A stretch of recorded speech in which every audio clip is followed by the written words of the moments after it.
Who is it? Hey allihopa, hi everyone, and welcome back to another video from Sweden. Today, we're gonna learn how to make a Swedish accent. It seems to be popular for people who watch Swedish YouTubers to come to my videos trying to learn a Swedish accent. So I thought, well, let's give them the video. And also, I think it could teach you something about Swedish pronunciation while doing this. So let's just try it out. So the first thing to note here is that there are, of course, several Swedish accents depending on which dialect you're speaking. So if you're speaking a Swedish accent like me, it's more like a Stockholm accent. But if you're from Gothenburg, it might sound a little bit more like this. So as you see, there are differences there. But there are a few key things that are, basically something you can think about. Oh, excuse me. Jag kommer från Sverige. So one is the so-called quantity rule. I think it's the one most important thing when trying to do a Swedish accent. The quantity rule states that if we have a short vowel, then the consonant coming after will be long. So that's something that you really hear. So if we have apple, for instance, apple, the P here, the P is short in English, but in Swedish it's more like apple, apple.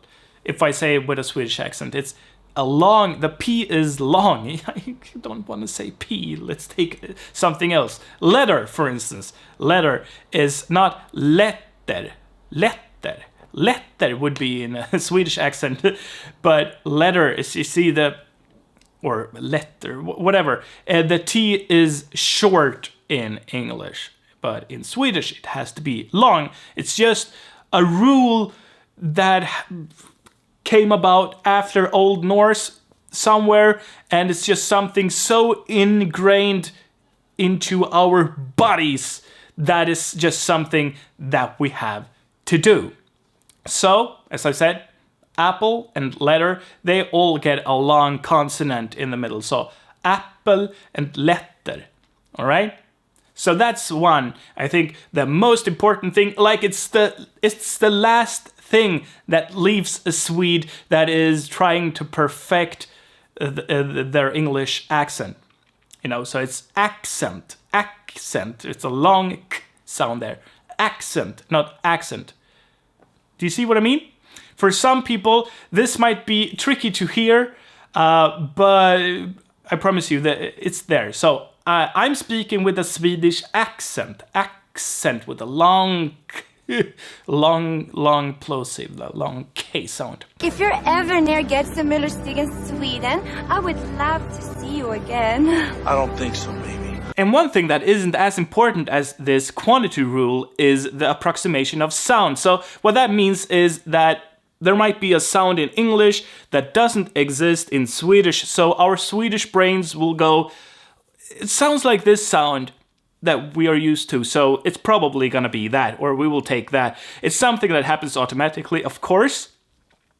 And it's a mid-range important, I think. It depends on the sound and the level of Swedishness you're going for.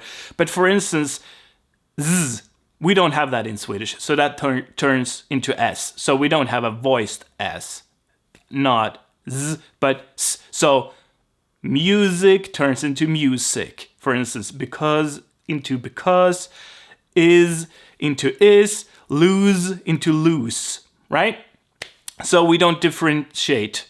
These two sounds are the same to us. I think this is one of the most important sound approximations. So if you want to sound Swedish, just leave out that voiced S. Streepan, streepan, gloopy, gloppy. And that's the Swedish national anthem. Thank you for asking. Then we have J, the J sound, the J. We don't have that either, so that just turns into Y, because J is Y in Swedish. So jeans turns into jeans. Just turns into just, for instance. And I think this is also a very important thing. I mean, it's a continuum. So some Swedes, they will probably say jeans, but the quantity rule is, like I said, the thing that probably hasn't left them yet. So depending on the level of Swedish you want to speak, or the level of Swedish accent you want to have, you can really pick and choose here. But I think it's very common to skip the z and skip the j. In English, there is this half vowel, this w sound, like in water, for instance, and we tend to be able to make this sound. However, V tends to turn into this sound. We tend to overdo it for some reason. So vowel turns into vowel, verb turns into verb, etc. So that's also something to keep in mind. You can decide if you want to, overdo it a little bit. That will also create an illusion of the Swedish accent. Swedish. Now, Swedish has a lot of vowels, but still some English vowels, they don't exist in Swedish, so we approximate those, of course, and I'm not gonna go through all of them because that's gonna make a very lengthy video, but if you wanna know more about Swedish pronunciation, you can check out my video on that here, and there you can see what vowels we have. But for instance, let's take a word like bird. In American English, it's basically bird. No vowel there, like squirrel. It's basically Czech. Only consonants. But this r sound, this brr, it's like an for us. You can see that there is a different bird, right? But in Swedish, it's a lot more open, and that's something that tends to be the case for our vowels in general. They sound more open. Bird, right? And in Swedish, this R plus D would make a retroflex sound.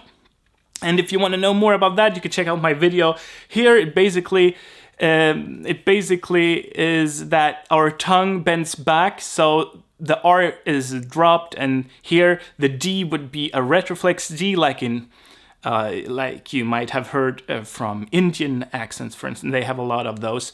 So bird. However, we are, I think, very good at pronouncing R. So this change wouldn't really work with a Swedish accent, I think. So I think you would hear bird and not bird. However, it's something that could happen. So I just wanted to mention it. I mean, I don't know how every Swede speaks English and how every Swedish accent would sound like. So that's just a tip for you, but it's really down here on the importance scale, right? Oh, it's so beautiful there, right? Yeah, America's great, but I do know nothing about New Orleans. And before ending this weird video, I just wanted to mention that, this pitch accent that you think is so weird and quirky with Swedish, we don't really use it with foreign languages. I don't know, it's just something we don't do because it's probably just so different and so native to Swedish. It's not... Normally, when you learn a language, you try to approximate. And if something is just too far out there, we don't really use it. So we are not speaking English with that accent would sound like I'm not speaking English with that accent, but some people might try to use it, so it sounds like we are speaking more Scandinavian, but we don't really use this accent when speaking English. Oh, it's so difficult to do. It sounds a little more like Norwegian when I do this. But anyway, we don't really do that. It's just super hard for some reason. But our first accent is called accent 1, for instance. That was accent 2. Accent 1 we do, and it's like a common accent that most languages have.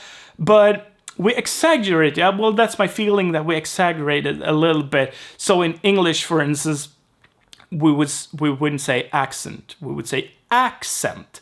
Accent. And there you have that double consonant, right? accent. At least that's my feeling. I don't think people would say, hey, I have an accent.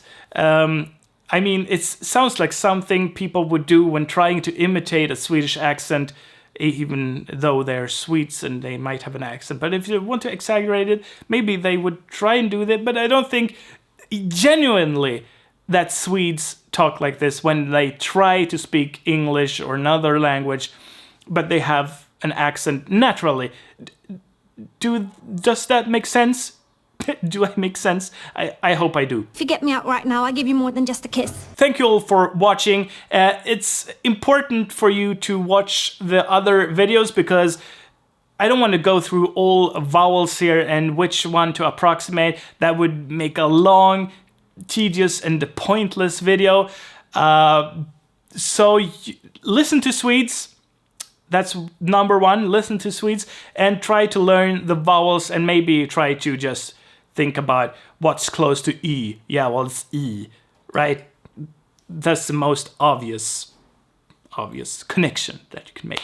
Thank you all for watching. If you want to learn Swedish for real and not just some stupid accent, then you can go to sayinswedish.com where I've got free audio lessons for you, and you can become a patron of this, patron member of this project. Yes, so you can support me and get some extra stuff on the site. And if you want to talk to me and you want to send in your Swedish accent so that I can rate your accent, whatever, go to our Discord server to talk to me and other fans and learners. Links are in the description down below. Yes, let's make this a thing. Send in a video on social media, tag me with your Swedish accent, just for fun.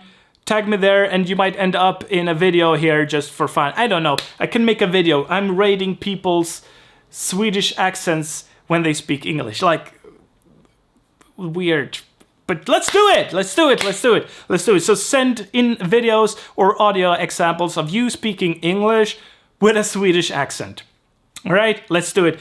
And we'll see each other in another video. Okay, ha det bra. Puss och kram. Hej då! We are going to spank you.